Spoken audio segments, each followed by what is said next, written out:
In our headlines on this Monday afternoon, September 23rd, here in South Korea. South Korea and the Czech Republic seal more than a dozen deals on nuclear power cooperation, which government officials say is a tangible indication of intentions to institutionalize related partnership. Meanwhile, in the Middle East, Israel and Hezbollah trade heavy fire across Lebanon's border this past Sunday, prompting renewed calls for restraint from the international community amid rampant fears of a wider war. And a gas leak causes a tragic blast in a coal mine in eastern Iran, killing at least 51 people and injuring others this past Saturday, according to the country's state media. We start with details of the deal sealed between Seoul and Prague on nuclear energy partnership and more during President Yoon Suk-yeol's visit to the Czech Republic last week. Our senior correspondent Oh Soo-young reports. South Korea and the Czech Republic adopted a joint action plan and dozens of deals to forge a so-called century-long nuclear power alliance. This came as President Yoon Suk-yeol made a three-day official visit to Prague, after the Czech government selected the South Korean consortium as the preferred partner to build 2 nuclear units at its Dukovany power plant. Yoon's trip aimed to lay the groundwork to secure the final contract, with the two governments agreeing on a set of joint measures to develop their strategic partnership, which marks a 10-year milestone in 2025. The signing of 13 memorandums of understanding related to nuclear cooperation signifies that the institutional foundation has been firmly established. The Korea-Czech Nuclear Power Alliance means cooperation across the entire nuclear ecosystem, including technology, operations, research and development, and workforce training. Regarding complications posed by US firm Westinghouse, which claims intellectual property rights over Korean nuclear reactor designs, the official hinted Seoul is working with Washington to overcome the dispute and forge a win-win partnership. The Korea-US Global Nuclear Alliance means we will cooperate to enhance energy security and enter the global nuclear market through highly efficient, clean energy and nuclear power in response to the climate crisis. With over 50 MOUs concluded during his trip, Yoon also sought to ramp up cooperation with Prague in areas beyond nuclear energy. The bilateral trade and investment promotion framework aims not only to expand trade and investment, but also collaborations across various industries. A new supply chain and energy dialogue will cover advanced manufacturing, supply chains, carbon-free and civil nuclear energy. Further deals aim to foster cooperation in batteries, railroads and transport infrastructure, and reconstruction projects in Ukraine. Joint research and development between academic institutions will expand roughly 20-fold, with South Korea increasing its contribution to $37 million over the next decade. Joint research areas will expand from mainly bio, chemicals, and materials to common areas of interest, such as aerospace, nuclear energy, AI, digital, and quantum science and technology. Competence in advanced science and technology is directly linked to national competitiveness, and recently, global cooperation has been reorganized among countries with shared values. Underpinning all areas of cooperation are the two countries' shared values of freedom, democracy, and rule of law amid growing geopolitical rifts and challenges. In this regard, they agree to work together to develop standards on cyberspace, collaborate on defense, and promote closer cooperation between Korea and the North Atlantic Treaty Organization. Prague also expressed support for Yoon's approach to peaceful unification with North Korea and efforts to denuclearize the regime. Marking 35 years of diplomatic relations next year, Seoul and Prague will implement their joint action plan for strategic partnership until 2027. Oh Soo-young, Arirang News, Prague. Leaders of the Quad Security Dialogue have condemned North Korea's ballistic missile launches and its pursuit of nuclear weapons. In a statement following their summit in Wilmington, Delaware this past weekend, the heads of the US, Australia, India and Japan also urged the regime to abide by UN Security Council resolutions and to refrain from further provocations, as well as to engage in dialogue. The Wilmington Declaration also shared concerns about North Korea's military cooperation with Russia and commitment to rid the Korean peninsula of nuclear weapons. And here on the Korean peninsula, the South Korean military has vowed stern action against North Korea should the regime's waste-carrying balloons pose a tangible threat to its national security. The remarks follow the regime's most recent floating of such balloons this past Sunday into the Greater Seoul region. North Korea has sent some 5,500 balloons into South Korea starting late May in retaliation to anti-Pyongyang leaflets floated into the regime by South Korean activists and North Korean defectors here. Last Friday, the U.S. marked an annual day to honor its heroes of war who failed to make the journey back home from the front lines. A similar event, albeit smaller in scale, also took place here in Seoul. Our Kim Jong-sil covers the occasion. Every year on the third Friday of September, Americans across the country honor U.S. soldiers who became prisoners of war or were designated missing in action. But this year, a new step was taken. On September 20th, U.S. President Joe Biden designated the date as National POW MIA Recognition Day. The day serves as a reminder of over 81,000 American men and women who remain missing from conflicts around the world, including more than 7,400 from the Korean War. In Seoul, at the War Memorial of Korea, a ceremony was held over the weekend. U.S. soldiers, chaplains, South Korean citizens, and supporters came together to remember those who never made it home. A solitary table was set with empty plates and glasses, symbolizing the absence of those still missing. Participants stood together as names were read aloud as a reminder of the 7,465 soldiers.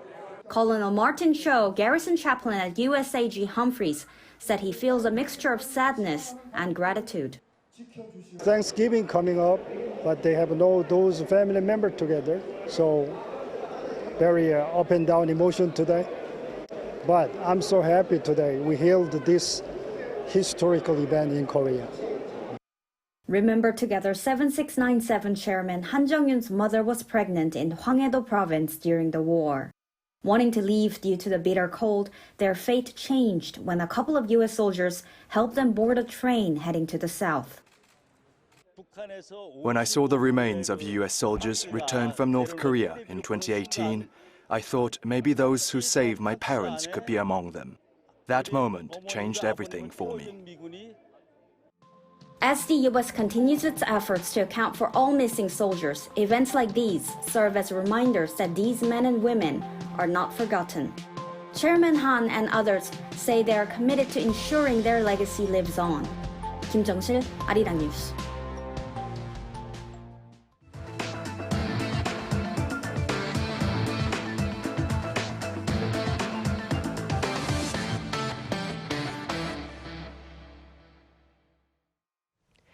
A fierce trade of intense fire between Israel and the Lebanese militant group Hezbollah continued this past weekend, prompting the international community to renew its call for restraint. Our Lee Seung-jae has the latest.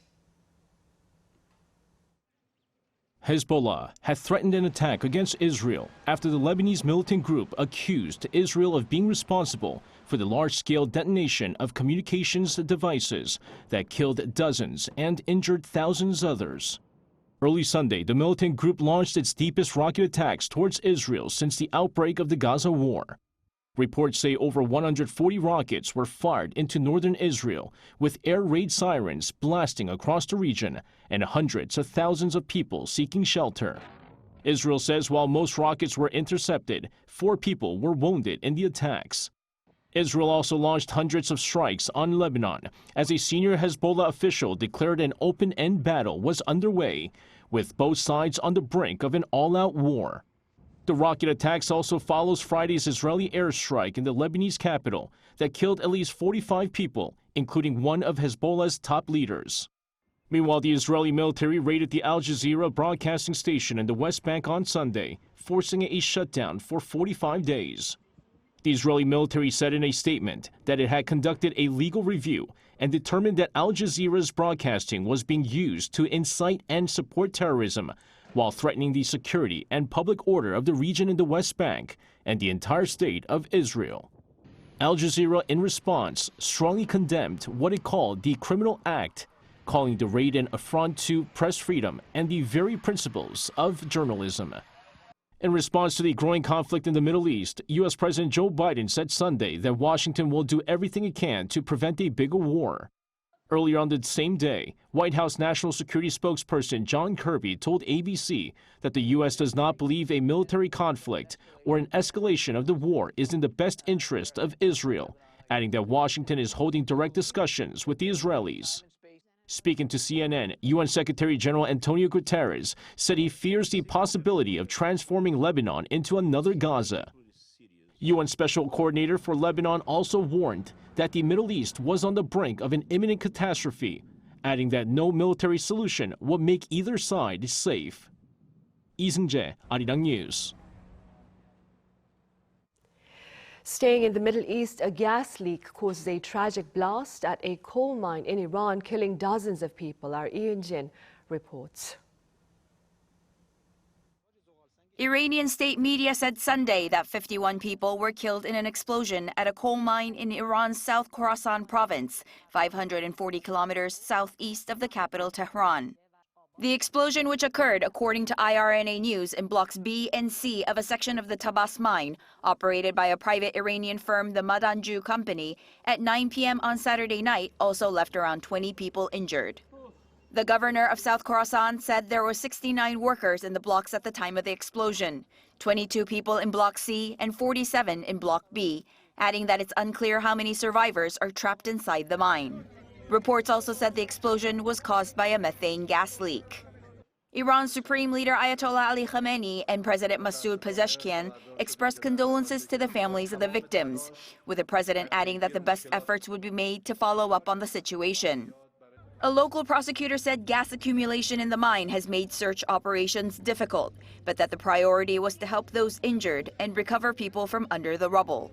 Ordering an investigation into the incident, authorities said potential negligence and fault for the explosion would be dealt with at a later date. Meanwhile, Iran's labor minister told state media that the mine went through inspections last month and there were no safety regulation violations. With 76% of the country's coal coming from this region, the Tabas coal mine covers an area over 30,000 square kilometers, and according to the IRNA, is considered the richest and largest coal area in Iran. But Iran's mining sites have seen accidents rather frequently. In 2017, an explosion at a coal mine killed 43 miners, while another last year, likely caused by a methane gas leak, resulted in 6 deaths. AP News stated that lax safety standards and inadequate emergency services in mining areas were often to blame. Ian Jin, Arirang News. Meanwhile, in the U.S., Vice President Kamala Harris stands slightly ahead of former President Donald Trump in the latest public survey, and the sentiment in swing states remains even more closely contested. Our An Sung-jin has details. With around 40 days left till the 2024 U.S. presidential election, the two candidates are seeing a neck-and-neck race. Democratic nominee Kamala Harris is enjoying a slight lead in a recent CBS poll released on Sunday, which was conducted on more than 3,000 registered voters. Though within the margin of error, 52% of voters responded in favor of Harris, while 48% went for Trump. In individual battleground states, the difference was even less. In a poll conducted on voters from 7 swing states, including Pennsylvania, Michigan, and Nevada, Harris was ahead by 1 to 2 percentage points compared to the former president. This comes as heated exchanges continue between the two candidates, including the call for a second debate. Harris has accepted an invitation from CNN to participate in another debate with her counterpart, as she's set to release new economic proposals this week. Well, you probably heard I would like another debate, so I'm hoping the former vice president will agree to that. But we have a lot more to discuss. However, Trump has turned this down. The problem with another debate is that it's just too late. Voting has already started. Meanwhile, in a recent appearance on TV, Trump stated that he will not run in the 2028 presidential elections if he loses. If he wins this election in November, based on the Constitution, he will be unable to run for a third term. This implies that regardless of the election results, the 2024 election will be Trump's last. An Sung-jin, Arirang News. In other news, Korean snacks appear to be pleasing palates worldwide. According to the Food Ministry on this Monday, the total value of snack exports for the first 8 months of this year amount to almost $500 million, up 15% on year. Ministry officials believe the sum will surpass $700 million for the first time this year. Back in 2018, exports of Korean snacks stood at some $400 million before soaring to $650 million last year. Snacks are the third most popular food exports for Korea, following ramyeon and tobacco. Korean musicals are gaining traction on theatres in the US as well as in the UK, and industry insiders here are linking the public praise there to commitment and competence. Our culture correspondent Song Yoo-jin files this report. Broadway is a stage that many in the musical world dream of, having been the epicenter of theatrical magic for centuries. Among the bright lights and grand theaters is the Broadway Theater, one of the largest in New York City. Since April, it's been home to the musical The Great Gatsby.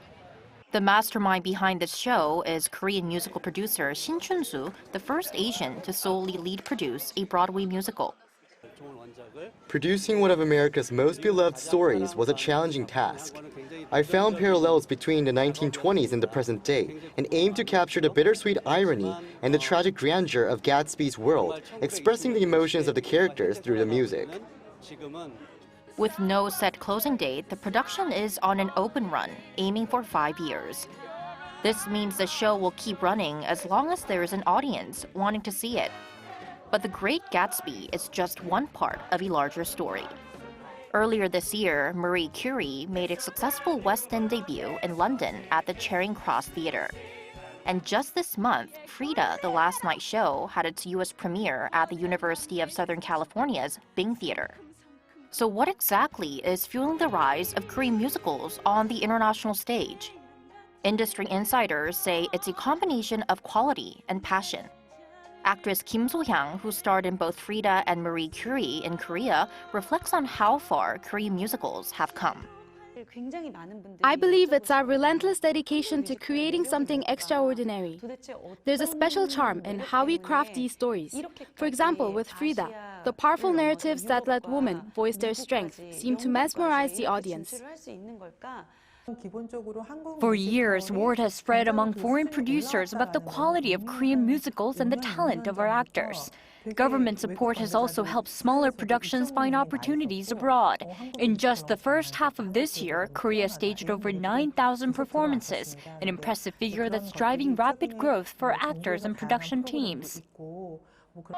To keep the momentum going and help Korean musicals shine even brighter on the global stage, tailored support is essential. The government has been supporting small original works, allowing for creative experimentation. However, larger productions need more flexibility, and the government could assist by providing infrastructure like rehearsal space or production studios. To help musicals expand internationally, it could also address regulatory barriers that hinder exports. We need to build tryout theatres where shows can test their material before full-scale premieres. Currently, musicals often jump straight from rehearsals to opening night without the chance to refine their performances. Through these efforts, Korean musicals will be able to capture the hearts of more audiences around the world. Song Yoo-jin, Arirang News.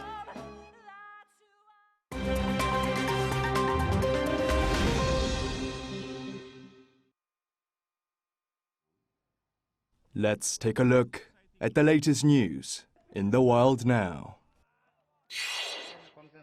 Sri Lanka's presidential election on Saturday went into a second round of counting for the first time in its history, and left-leaning politician Anura Kumara Dissanayake has been declared the winner. Saturday's election results showed Dissanayake with 42.31% of votes, while his closest rival, opposition leader Sajith Premadasa, tallied in at 32.76%. After no candidates managed to receive 50% of the total votes required for an election victory, Sri Lanka's Election Commission called for a second round of counting, which pointed to Disanayake's victory with over 1.2 million more votes received compared to Premadasa. Dissanayake, the 55-year-old leader of Sri Lanka's leftist JVP party, promised to revive the economy of its debt-ridden island nation by developing the agriculture, manufacturing and IT sectors, while showing commitment to continue the deal with IMF to bail Sri Lanka out of its economic crisis. Sri Lanka, following a recession that began in 2019, opted to default on its foreign debt in April 2022. The international diplomatic community at the Summit of the Future in New York adopted a Pact for the Future by consensus on Sunday. World leaders gathered at the UN headquarters on Sunday for the first day of the two-day Summit of the Future, where the blueprint for the future tackling environmental threats, technological challenges and wars was adopted by UN member states by consensus, while 7 countries, including Russia, voted against it. UN Secretary-General Antonio Guterres described the adopted Pact for the Future as a landmark agreement that was, quote, a step change towards more effective, inclusive, networked multilateralism. The 42-page document outlines 56 actions, including the intent to reform the UN Security Council by creating 2 permanent seats for African states and 1 seat to be rotated among small island developing nations, and an adjustment of the international financial system in favor of developing countries in the global south. The World 25-meter pole climbing championship returned to Ulster, England on Saturday, where participants in the exciting biannual event raced to the top of a 25-meter pole. In a sport where speed and skill is essential, climbers use spike shoes and a harness, along with other safety equipment, to reach the top of a pole and hit a buzzer. The winners of the 2024 edition were 27-year-old Dan Whelan in the men's category, clocking in at 9.9 seconds to win his 4th World Championship title, while Chloe Bernard took the top prize in the women's competition. Whelan also holds the world record of 8.8 seconds. Kim Xiong, Arirang News.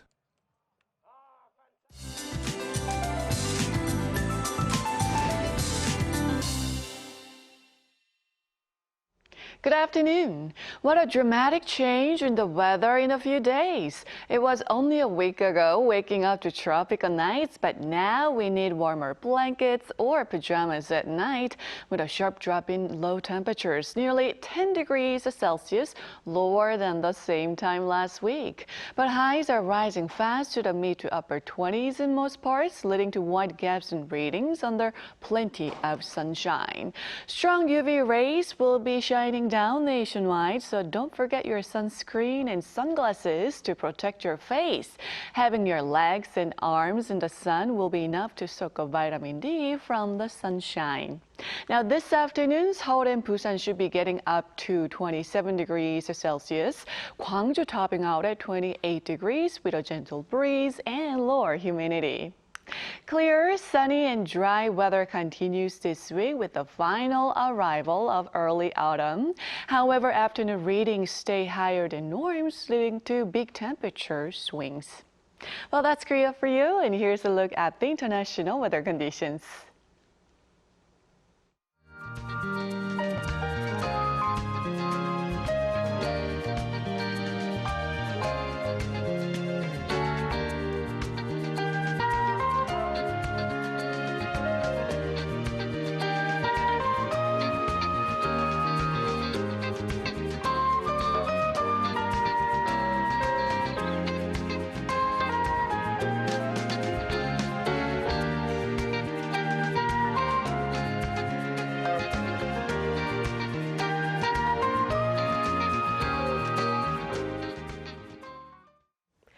Right, those are the headlines at this hour here in Korea. Coming up right after this break is our daily panel session. Do stay with us. Thank you for now.